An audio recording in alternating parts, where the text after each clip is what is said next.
वो लगाते हैं स्टूडियो में आग। दम है इतना जैसे मक्के की रोटी विद सरसों का साग। नेता हो या अभिनेता सब अलापते हैं इनका ही राग। बेधड़क है इनका बोलना और करियर है बेदाग। इतना जबरदस्त है फैन फॉलोइंग रेट, इनके आते ही बिगड़ जाता है क्रिमिनल का फेट। इतनी लाजवाब है इनकी टाइमिंग और कमेंट्री, जरा सा भी लैप्स नहीं, नॉट इवन मोमेंट्री। जिनको देखकर लोगों का दिल करता है सन सन सन। आइए स्वागत करते हैं one and only one Shrivardhan. ताली भी चाहिए।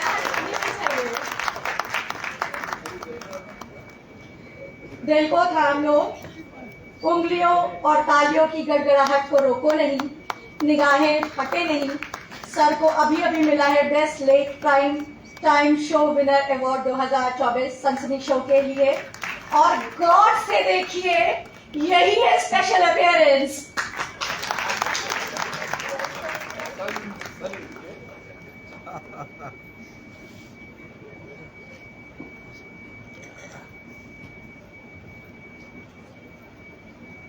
सबसे पहले तो सभागार में उपस्थित मेरे सभी युवा साथियों, सारे स्टूडेंट्स, मेरे सारे पत्रकार भाई बंधु, परम सम्मानीय परम आदरणीय राजेश भाई साहब, अशोक जी, दीपकमल जी, मंजू मैम,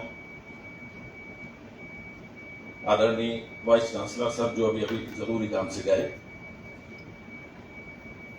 वक्त की कीमत तो होती है, दरअसल ये वक्त का ही खेल है जो हम आज इस सब्जेक्ट पर बात कर रहे हैं। शुरू से एक बात जो बार बार आ रही है, हम बात कर रहे हैं प्रेस की फ्रीडम की। वर्ल्ड प्रेस डे है, बहुत बहुत शुभकामनाएं, बहुत बहुत बधाई आपको। लेकिन सिर्फ हम किसी एक खास दिन पर मिलें, बधाई दें, चार बातें हम लोग आकर के यहां कहें, चार बातें आप सुने और जाकर के भूल जाएं, उसका कोई औचित्य नहीं है। अनटिल अनलेस कि आप उसमें से कम कुछ तो आत्मसात करें, कुछ तो अपने साथ लेकर के जाएं। हम में से शायद कोई भी, जितने लोग यहां हैं, ये कोई भी दम नहीं भरता है कि we are the best, we are the learners. Basically हम अभी भी सीख रहे हैं, उसी प्रोसेस में हैं, अभी भी विद्यार्थी हैं। शायद कभी गुरु बनने का सौभाग्य मिले, लेकिन एक अच्छा गुरु भी वही होता है जो सबसे पहले एक अच्छा शिष्य होता है। रही बात आज के विषय की, सच में बहुत बृहद विषय है जिस पर सारे विश्व में लगातार चिंतन मनन हो रहा है। बहुत गंभीर विषय भी, हर चीज के प्रॉन और कॉस्ट तो होते हैं, इसके थोड़े से ज्यादा है, क्योंकि ये एक ऐसी चीज है जिसका जुड़ाव हर व्यक्ति के साथ है। हर व्यक्ति के घर में टेलीविजन है, और अब हर किसी के हाथ में, रिक्शा वाला हो, सब्जी वाला हो, स्वीपर हो, हर किसी के हाथ में एक छोटी स्क्रीन तो है, मोबाइल। ये बहुत क्रांतिकारी चीज है, लेकिन उसके साथ साथ बहुत विध्वंसकारी भी हो सकती है। उसके कई दफा प्रमाण देखने को भी मिले, अच्छे स्वरूप में भी और उसके बुरे स्वरूप में। देखिए, स्वतंत्रता बहुत अच्छी चीज होती है। वर्ल्ड फ्रीडम प्रेस डे, बार बार ये शब्द भी यूज किया जाता है। तो प्रेस की फ्रीडम पर बार बार सवाल उठाए जाते हैं, बार बार बातें होती हैं। दरअसल देखिए, स्वतंत्र होना बहुत अच्छी बात है।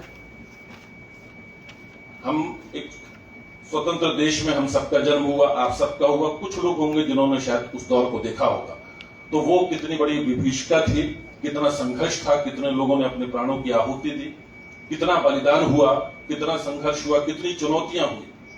उस सब के बाद आज हम एक खुले आसमान के नीचे श्वास ले पा रहे हैं।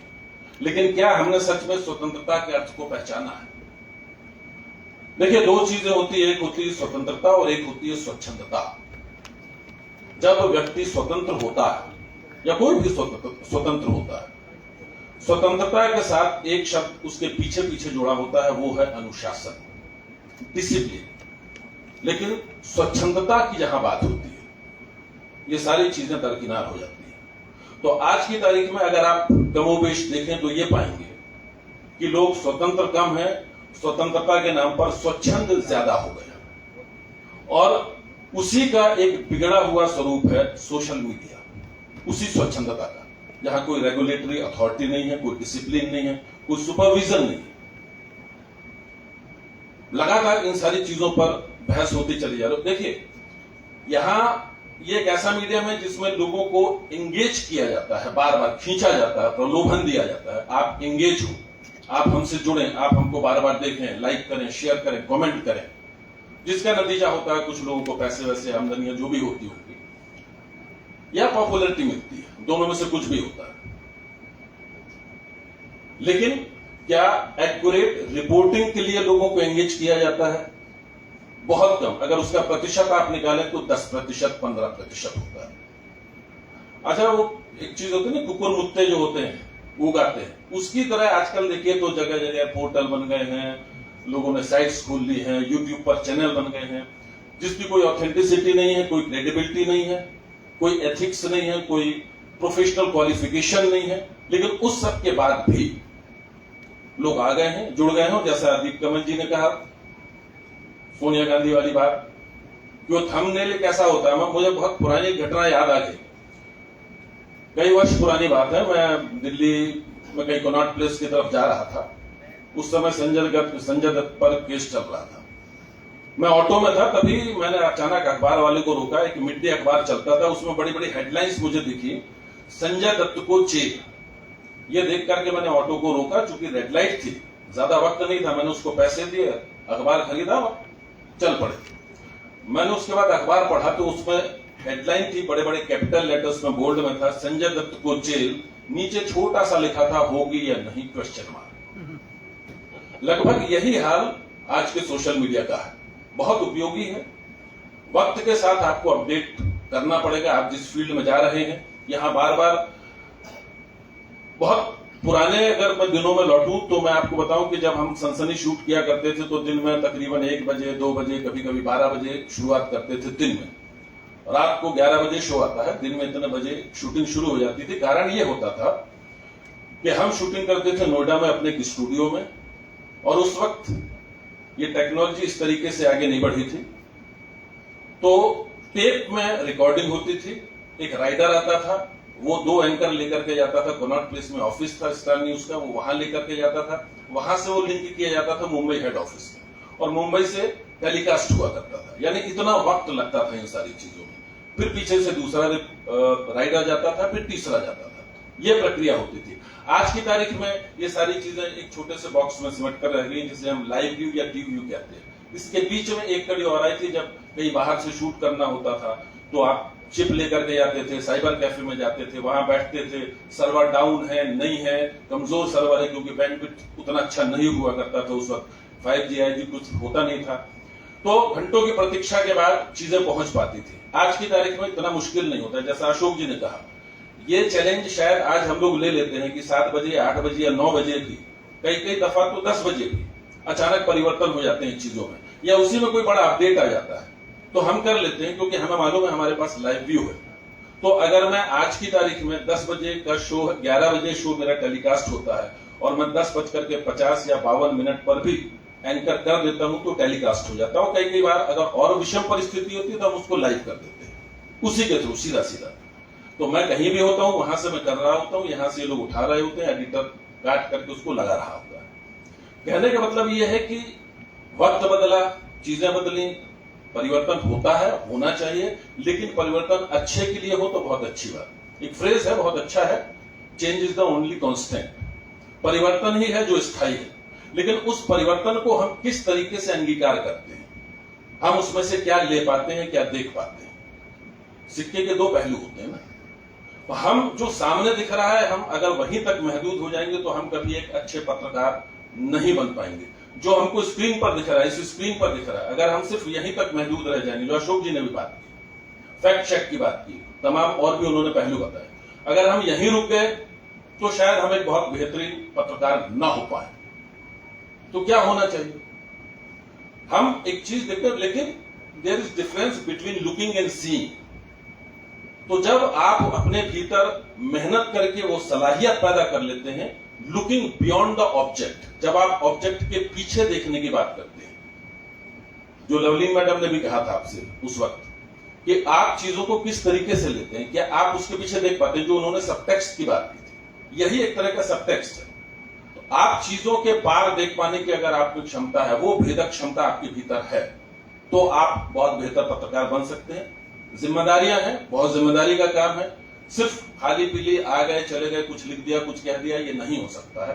पत्रकार बहुत जिम्मेदार होता है, उसकी जिम्मेदारी, उसका काम सिर्फ पैसा कमाना नहीं होता, परिवार चलाना नहीं होता है। और भैया देखो, पत्रकारिता में जो भी आता है, किसी डॉक्टर ने प्रिस्क्राइब तो नहीं किया था कि तबीयत ठीक नहीं रहेगी अगर पत्रकारिता नहीं करोगे तो आप अपनी इच्छा से आए, अपनी स्वेच्छा से आए हैं। और अगर आप आए हैं तो उतनी ही शिद्दत से आपको अपने इस काम को लेना पड़ेगा। दीप कमल जी ने कहा इतने वर्ष मुझे हो गए काम करते हुए, ठीक है, लेकिन इसलिए शायद क्योंकि मैं अपने काम से प्यार करता हूं। और अगर आप किसी से प्यार करते हैं, आप सब बहुत यंग लोग हैं, कभी ना कभी किसी ना किसी के लिए किसी का दिल धड़का ही होगा। जिसका नहीं धड़का होगा धड़क जाएगा, ईश्वर करे। तो होता क्या है, जब आप किसी से प्यार करते हैं तो क्या होता है? किसी के इश्क में मुब्तला होते हैं तो होता क्या है? आप दिन रात ख्वाबों में, ख्यालों में सो रहे हैं, उठ रहे हैं, बैठ रहे हैं, खा रहे हैं, जा रहे हैं, आ रहे हैं, क्लासरूम में हैं, बात कर रहे हैं, बाइक चला रहे हैं। आपके जहन में एक पैरेलल थॉट की तरह वो चीज चल रही होती है। ऐसे ही जब आपके काम से आपको इश्क हो जाएगा और वो आपके समानांतर चलने लगेगा आपकी हर सोच के साथ, तो यकीन मानिए आप न सिर्फ एक अच्छे पत्रकार साबित हो जाएंगे, आप जो चाहते हैं वो कर सकते हैं। वक्त बदल रहा है, बदलना पड़ेगा, कदम ताल करना पड़ेगा। अब मेरी चिंता का विषय तो वो हो जाता है ना कि उस तरह की फिल्में अब कैसे बनेंगी, जब अमरीश पुरी साहब कहते हैं कि जा सिमरन जा, जी ले अपनी जिंदगी। अब आज तो बुलेट ट्रेन का जमाना भी है। अब उन्होंने कहा जा सिमरन जा, जी ले अपनी जिंदगी। वो सिमरन नहीं पहुंच पाई तो राज जो है वो सीधे यहां से पहुंच जाएंगे सोनीपत। करेक्ट है? तो आपको वक्त के साथ कदम ताल तो करना ही पड़ेगा।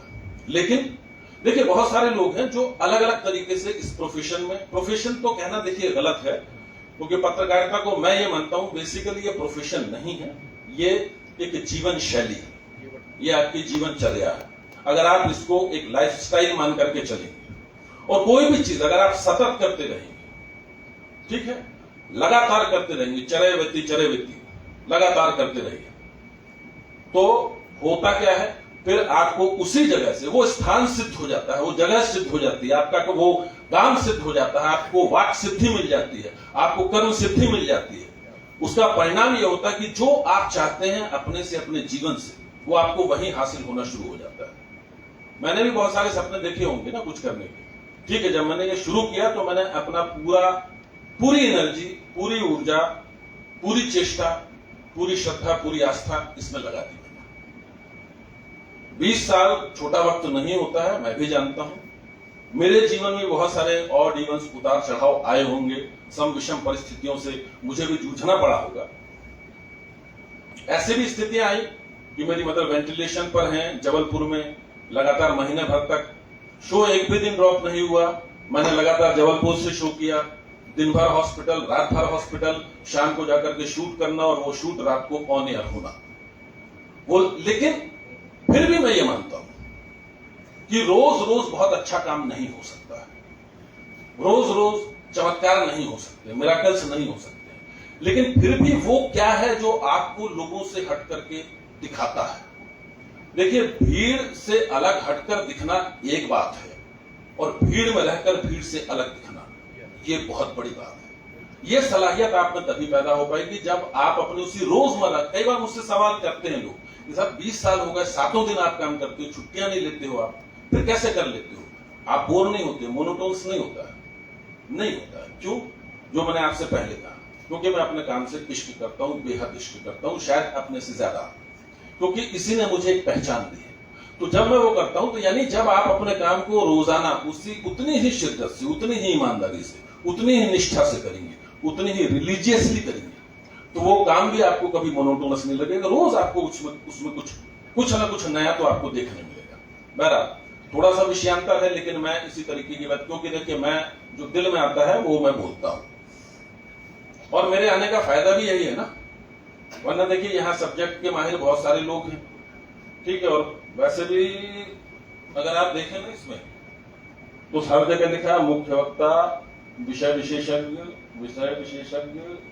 मेरे नाम के नीचे लिखा है विशेष उपस्थिति। तो मैं चाहूं तो बोलने से बच सकता हूं, ठीक है, लेकिन फिर भी बहरहाल मैं 2-3 बातें और शेयर करता हूं आपसे। मैं एक बहुत छोटे से कस्बे से बिलोंग करता हूं, तो आप सब तो अब चेयर पर, कुर्सी टेबल पर पढ़ते होंगे। हमारे वक्त में वो जमीन पर टाट पट्टी बिछी होती थी, राजेश जी जानते होंगे, महेंद्र जी जानते होंगे। तो उस टाट पट्टी वाले कल्चर से हम पढ़े हुए हैं। तो जब मैं 5वीं जमात में था, 5th क्लास में था, एक बहुत छोटा सा कस्बा था, माता पिता कहीं और रहते थे मेरे, और मैं वहां पढ़ता था। तो मिड टर्म में एक लड़का आया।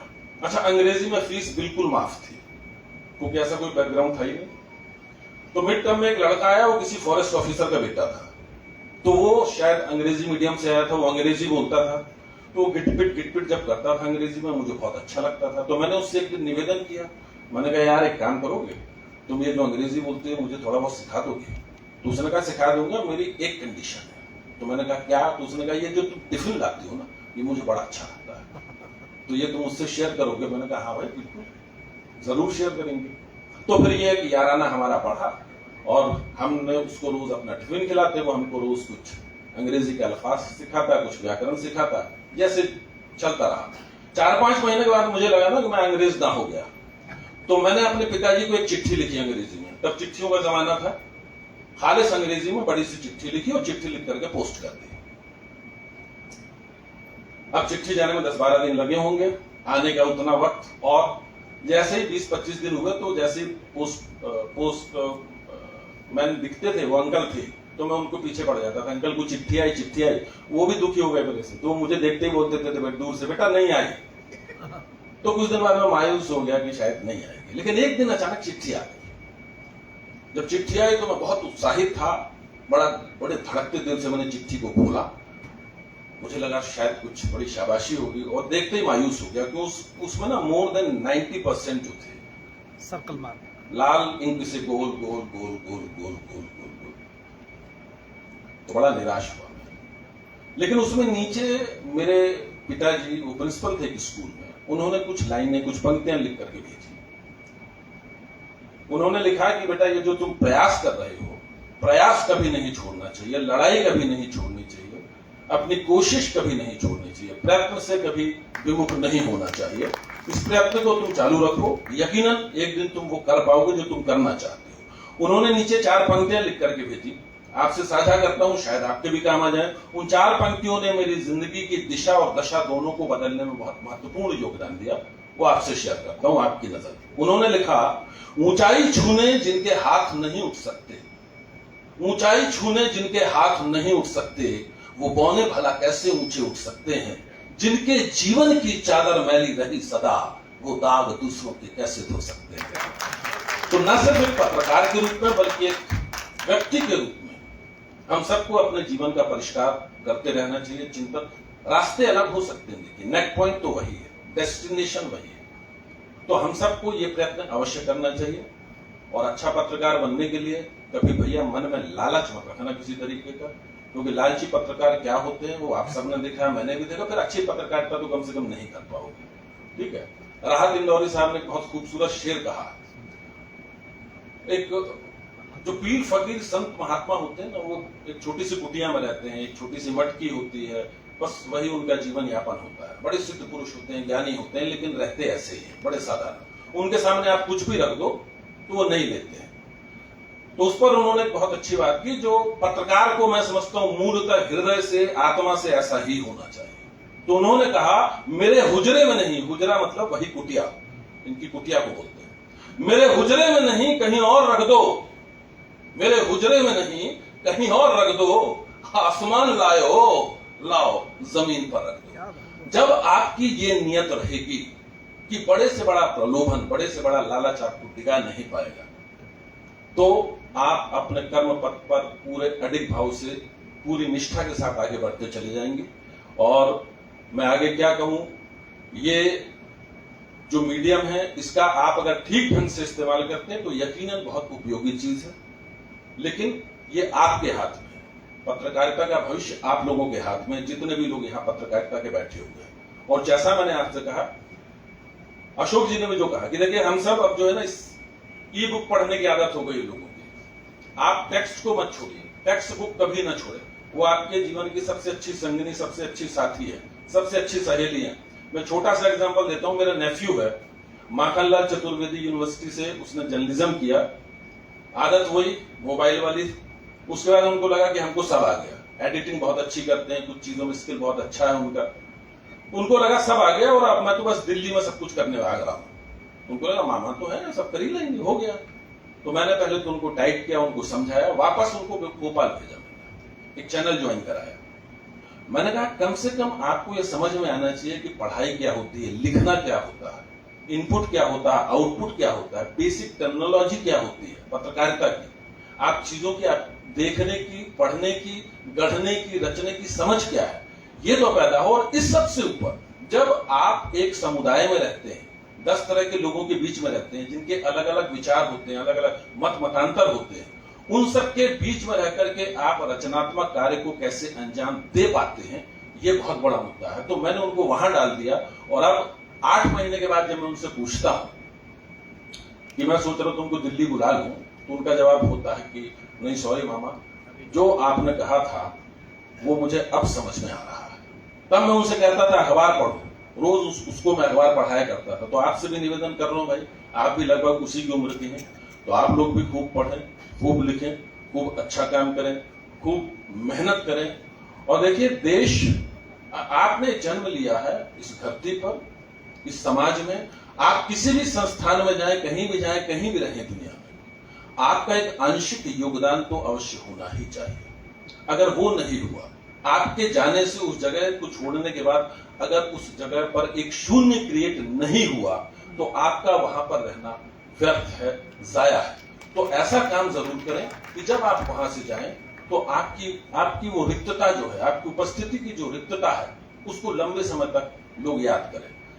साथ ही इस मीडियम के, पत्रकारिता की बात नहीं कर रहा हूं, पत्रकारिता तो आप लोग पढ़ रहे हैं और पढ़ क्या रहे हैं। अगर आप अपने यहाँ टीचर्स को पढ़ लेना, क्लासेस नहीं भी अटेंड करते हैं, आप अपने शिक्षकों को पढ़ लीजिए, ये चलता फिरता इंस्टीट्यूशन है। राजेश जी चलता फिरता इंस्टीट्यूशन है, अशोक जी हमारे, मैं कहीं सिर्फ मैं पत्रकारिता की बात नहीं करता हूं, ये सब इतने विद्वान लोग हैं कि रात को कभी मैं किसी उलझन में होता हूं या मेरे साथ के लोग उलझन में होते हैं, तो हमने इनको नाम दिया इंसाइक्लोपीडिया।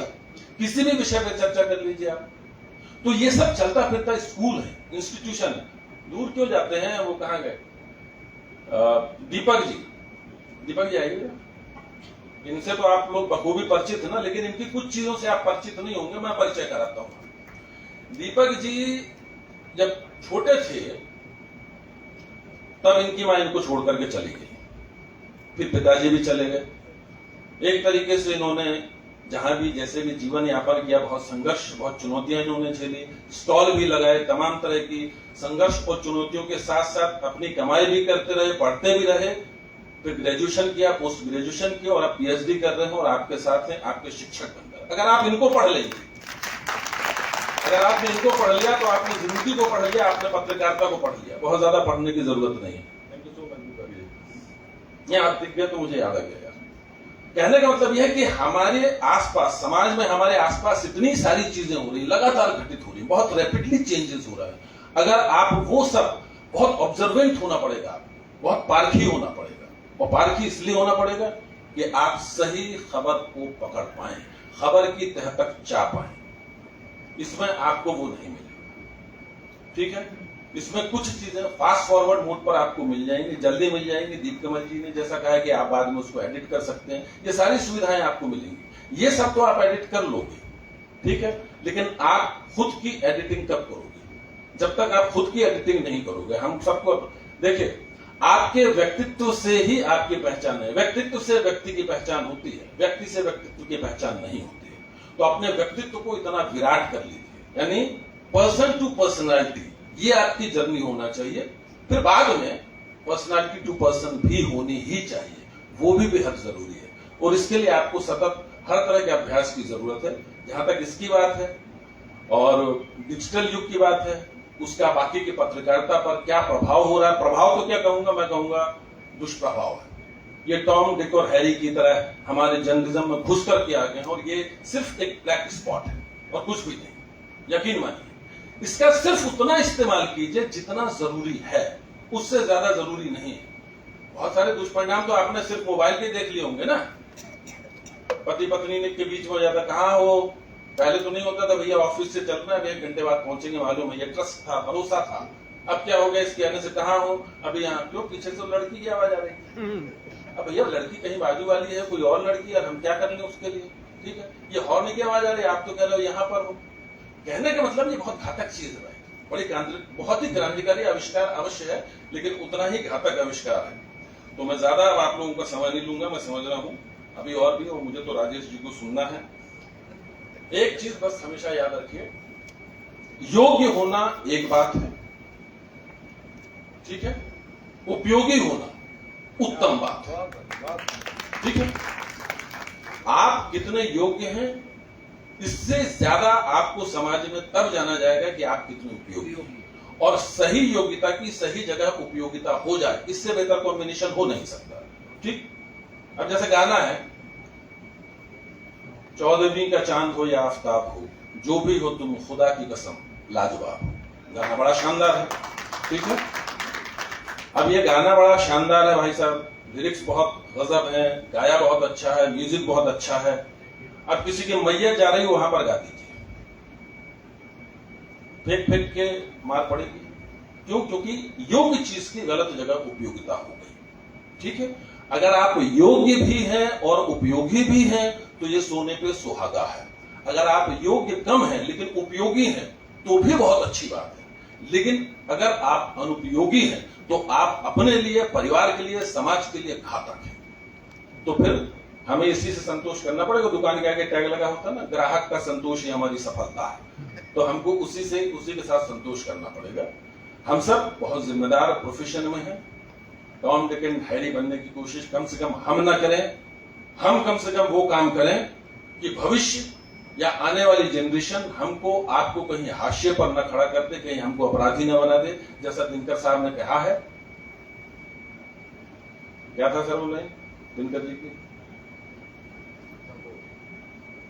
चलिए जब याद आएगी तो बोल दूंगा। बहरहाल द फ्लो में ऐसे ही होता है सर। खैर, तो हम समाज के उपयोगी बने, समाज में अच्छे परिवर्तन का काम करें, सामाजिक चेतना को जागृत करने का काम करें। जरूरत पड़ने पर अगर आंदोलन भी करना पड़े, आंदोलन कैसे? आप अपनी विधा के साथ, इसके साथ नहीं, मोबाइल के साथ नहीं, इसका सही माध्यम के रूप में अगर आप प्रयोग कर पाए तो बहुत अच्छी बात है। और आप सब जैसा अशोक जी ने बताया, रील्स भी बना रहे हैं, सब बना रहे हैं, तो क्यों ना, जो वही महेंद्र जी से बात हो रही थी, क्यों ना आप अपनी संस्कृति के ऊपर 4 बातें कह करके अपनी रील में डालें, क्यों ना आप धर्म के बारे में डालें, क्यों ना आप अपने ईश्वर के बारे में डालें, क्यों ना आप अपने माता पिता के बारे में डालें, क्यों ना आप अपने पुराने स्कूल के बारे में डालें, क्यों ना आप अपने बचपन के बारे में डालें, क्यों ना आप इस विश्वविद्यालय के बारे में डालें, क्यों हम गाना गाएं 4 लाइन, क्यों शेर व शायरी करें। अच्छा है, ये अच्छा है, पर क्या ये आपका मौलिक है? आपकी मौलिकता जो है वो प्रखर होनी चाहिए, वो ओजस्वी होनी चाहिए, वो तेजस्वी होनी चाहिए, तब जिंदगी का मजा है। बाकी तो ठीक है, ये सारी चीजें हैं। मैं इस बात में यकीन नहीं रखता हूं भाई कि अब ये डिजिटल युग आया है तो डिजिटल ही चलता चला जाएगा, मैं इस पर यकीन नहीं रखता हूं। अखबार था, रेडियो आया, लोगों ने कहा रेडियो बंद हो जाएगा, नहीं बंद हुआ। टेलीविजन आया, लोगों ने कहा कि भैया अब तो रेडियो भी गया, अखबार भी गया, दोनों चल रहे हैं, बेहतर चल रहे हैं। क्यों चल रहे हैं? क्योंकि उन्होंने हार नहीं मानी, उन्होंने चुपचाप घर में बैठना पसंद नहीं किया, उन्होंने अपने आप को एक्सपेंड करना शुरू कर दिया। 1 चैनल था, 2 चैनल थे, 50 चैनल हो गए, तरह तरह के रेडियो खुल गए, तरह तरह के स्टेशन हो गए, तरह तरह के कार्यक्रम होने लगे। उन्होंने चीजों को परोसने का तरीका बदल दिया। आप अपनी चीज को कैसे कैटर करते हैं बहुत इंपॉर्टेंट है। आपका प्रेजेंटेशन क्या है, फाइनली ये बहुत इंपॉर्टेंट है। एक ही विषय पर अशोक जी ने फिल्म बनाई, एक ही विषय पर राजेश जी ने फिल्म बनाई, एक ही विषय पर मैंने फिल्म बनाई। तीनों की स्टार कास्ट कमोबेश एक सी है, सारी चीजें लगभग एक सी हैं, बजट भी वैसा ही है, कलाकार भी बड़े उम्दा हैं। राजेश जी की फिल्म ब्लॉकबस्टर कर गई, अशोक जी की फिल्म ठीक ठाक बिजनेस करके निपट गई। मेरी फिल्म जो है लगते ही 2 दिन में पिट गए। क्यों? आपका अपनी बात को कहने का तरीका, आपको अपनी कहानी कहने का अंदाज, वो आपका एक यूएसपी है। कहानी कहने से मतलब आप बात ही करें या जरूरी नहीं, अगर आप लिख रहे हैं तो बहुत उम्दा लिखें, बहुत बेहतर लिखें, कुछ उसमें अलग लिखें, कुछ आप छलकें। ये उसमें जरूरी है कि आप अपने काम में, अपनी कृति में जब छलकना शुरू हो जाएंगे तो यकीन मानिए ईश्वर ने आप सबको बेहद सुंदर बनाया तो आपकी कृति भी उतनी सुंदर होगी। तो अगर हमको मनुष्य की देह मिली है तमाम योनियों के बाद, तो ये हमारा दायित्व है कि न सिर्फ जिस फील्ड में जा रहे हैं उस फील्ड के लिए, बल्कि हम समाज के लिए, इस देश के लिए, और हो सके तो उसमें अगर बहुत बहुत बहुत आंशिक योगदान विश्व के लिए हो सके तो बहुत अच्छी बात है। हमारी आवाज सिर्फ जींद दिल्ली तक ना महदूद रह जाए, हम जब बोलें तो देश के दूर दराज तक आवाज जाए, वहां कुछ हलचल पैदा हो जाए। तो बात है कि पहले उसने अपने दोनों पांवों को कीचड़ में साना, पहले उसने अपने दोनों पांवों को कीचड़ में साना और इस तरह अपने आप को नए जूते पहने हुए माना।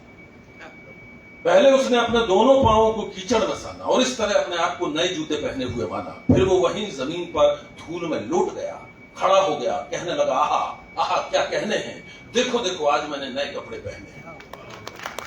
इसके बाद उसने जमीन पर खींचा एक आयताकार घेरा, सीना तान कर बोला, देखा क्या आलीशान मकान है मेरा, इसमें खिड़की नहीं, दीवार नहीं, कोई छत नहीं, कोई द्वार नहीं, फिर भी मजबूत है।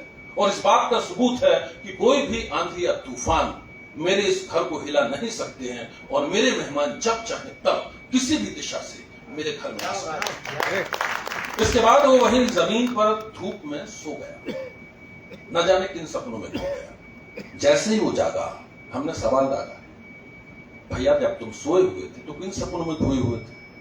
तुम मुस्कुरा रहे थे, लगता तुमको बड़ा मजा आ रहा था। उसने फीकी सी मुस्कान के साथ कहा, नहीं भाई, आज तो मैं बड़े दिनों के बाद सपने में रोटी खा रहा था।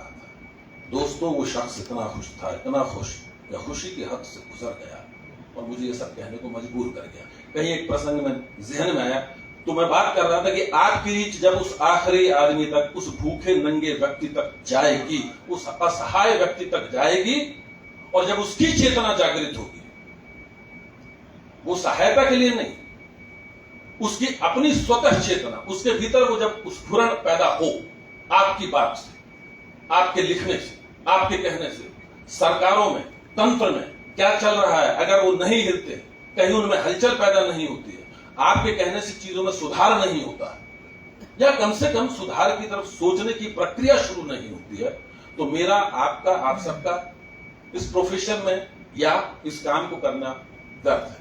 बहरहाल, आप सब अपना परिष्कार करें, लगातार अपना अवलोकन करते रहें, आत्मचिंतन जरूर करते रहें, क्योंकि हम सबकी समस्या ये होती है कि we are filled with so many things, ना, बहुत सारी लेयर्स हैं हमारी, द्वेष की, ईर्ष्या की, राग की, क्रोध की, प्रेम की, वासना की, तमाम तरह की, नफरत की, गुस्से की, इतनी सारी लेयर्स हो गई हैं कि अब हम खाली नहीं हैं। तो पहले तो अपने आप को खाली करने की प्रक्रिया करें। जब खाली होंगे तभी सुपात्र बनेंगे, जब सुपात्र बनेंगे तभी जो डाला जाएगा वो भीतर जाएगा। तो अब थोड़ा सा अपने भीतर, बाहर की दुनिया से हट करके, इस दुनिया से हट कर, क्योंकि इसमें रहेंगे तो बाहर ही बाहर रहेंगे, ठीक है, इससे थोड़ा सा भीतर आने की कोशिश करें, क्योंकि इसके नुकसान बहुत हैं। अशोक जी ने काफी सारी चीजें और नीलकमल जी ने काफी सारी चीजें कह दी हैं, तो बेमानी है कि उन सारी चीजों का रिपीटेशन करूं, क्योंकि बात घुमा फिरा करके वही बात करेंगे, कहानी यहां से नहीं पकड़ेंगे, यहां से पकड़ लेंगे भाई। शब्दों का भंडार अगर होगा तो कुछ न कुछ कह ही देंगे, ठीक है, लेकिन ये शब्दों का भंडार आपके पास होना बेहद जरूरी है, एक अच्छे पत्रकार के पास होना बेहद जरूरी है। नहीं तो कभी कभार आप लाइफ सिचुएशन में फंस जाएंगे तो शब्दों का भंडार नहीं होता, शब्दकोश आपका खाली हो जाता है, आप कुछ बोल नहीं पाते हैं। इसके लिए पढ़ना पढ़ना पढ़ना पढ़ना नितांत जरूरी है। पढ़ना और लिखना, नीलकमल जी ने जैसा कहा, पढ़ना और लिखना बेहद बेहद बेहद जरूरी है। ये सब सारी चीजें हैं। और लोकतंत्र का चौथा स्तंभ जरूर है मीडिया। मैडम ने शुरू में कहा था, 5वें प्रकल्प की बात की थी, ठीक है, अभी मुझे लग रहा है, पर मैं नहीं समझता हूं कि लंबा सस्टेन करेगा। अच्छा, मुझे एक बात बताओ, आपने 2 पैरों पे चीजों को चलते देखा है? यस और नो? 4 पैरों पर भी चलते देखा है? 3 पे चलते देखते हो तो क्या फीलिंग होती है? आपको लगता है ना कुछ कहीं कुछ तो गड़बड़ है। तो अगर आप 5 पे चलते देखोगे तो कैसा लगेगा? 4 की जगह जब ये 5वां जुड़ जाएगा तो इसका मतलब ये जो है फालतू का जुड़ा हुआ है भाई, ठीक है, इसकी कोई आवश्यकता नहीं है, तो मैं इसको ऐसे ही देखता हूं। एक वक्त में बेल बॉटम पहना करते थे हम, फिर टाइट जींस में आ गए, फिर नैरो में आ गए, फिर स्लिम फिट में आ गए, अब स्लिम से बढ़ना शुरू हो गए। अब आप देखिए बड़े बड़े शोज में सब ढीले ढाले कपड़े बेल बॉटम पहन करके वापस आ गए। यानी परिवर्तन तो होगा, आज नहीं तो कल होगा, हम वापस वही लौटेंगे। हम क्यों बार बार सनातन परंपरा की बात करते हैं? हम जाना तो वही है ना भाई, है तो वही, मूल तो वही है, जड़ तो वही है, तो अपनी जड़ों से कितने दिन विमुख हो पाएंगे आप? अगर आपको बनना है तो फिर आप वो ऑटम विंटर्स में आने वाले वो सुंदर सुंदर फूल मत बनिए। वो आएंगे अपने सीजन में, आएंगे चले जाएंगे, सीजन गया वो चले गए। बनना है तो बनिए बरगद का वृक्ष, जितना विशाल ऊपर उससे ज्यादा नीचे, तो आप वर्षों तक रहेंगे और आपकी छाया में बहुत सारे लोग शांति पाएंगे, विश्राम करेंगे और आनंदित होंगे। तो आप सबको बहुत बहुत शुभकामनाएं। ज्यादा मैंने अपने विषय पर नहीं बोला है। हाँ, ये जरूर मैं आपको बोलना चाहता हूं कि अपनी स्वतंत्रता और स्वच्छंदता, जो 2 चीजें मैंने कही आपसे, क्योंकि देखिए हमारे संविधान में भी प्रेस के लिए कहीं भी फ्रीडम वर्ड का यूज नहीं है, कहीं भी नहीं है, हमारे संविधान में भी नहीं है। अगर आप उसके आर्टिकल 16(1)(a) को पढ़ेंगे तो आपको समझ में आ जाएगा, उसमें प्रेस के लिए फ्रीडम की बात नहीं कही, उसमें right to speech and expression की बात की है, जिसका मिसयूज आज की तारीख में ये मीडियम कर रहा है कि भैया हमें तो स्वतंत्रता है, अभिव्यक्ति की आजादी है, बोलने की आजादी है, भावाव्यक्ति की आजादी है, करो भाई। लेकिन उसमें यह भी लिखा है, उसके क्लॉज नंबर 2 में यह भी लिखा है बाद में कि ये आजादी तो है आपको, लेकिन बहुत सारे कुछ रिस्ट्रिक्शंस के साथ, वरना इस आजादी को भी बंद कर दिया जाएगा। तो वो रिस्ट्रिक्शंस क्या है कि समाज में दुराभाव ना फैले, पड़ोसी देशों के साथ संबंध खराब ना हो, शांति भंग ना हो, तमाम तरह की चीजें उन रिस्ट्रिक्शंस के साथ। बहरहाल तो मैं उम्मीद करता हूं कि इसका इस्तेमाल बहुत सोच समझ करके बखूबी करेंगे, चीजों को समझेंगे, पढ़ेंगे और एक अच्छे पत्रकार तो बनेंगे, लेकिन उससे पहले एक बहुत बेहतर इंसान बनेंगे। मैं ये उम्मीद करता हूं और इस उम्मीद के साथ कि आप सबका जीवन बहुत सफल हो, सुखद हो, आप एक अच्छे परिवार के, समाज के और राष्ट्र के निर्माता बने। इन्हीं शुभकामनाओं के साथ अपने अंदाज में सिर्फ इतना ही कहूंगा, सन्नाटे को चीरती सनसनी सन्न कर देती है इंसान को, मुजरिम को खबरदार करना हमारा फर्ज, जुर्म से महफूज रहना आपका हक। देखिए सनसनी हर रात 11 बजे सिर्फ एबीपी न्यूज पर। चलिए, बहुत बहुत धन्यवाद आपका। ओम यज्ञाग्रतो दूर मुदयति दैवम तद सुप्तस्य तथैवति दूरंगमं ज्योतिषाम ज्योतिरेकम तन्मे मनः शिव संकल्प मस्तु। यानी हे मन, ऐसा मन जो जागृत अवस्था में, सुप्त अवस्था में करोड़ों मील की यात्रा कराता है, ऐसा मन हमारे वश में हो, हमारे वश में हो, हमारे वश में हो। बहुत बहुत धन्यवाद। जय हिंद, जय भारत।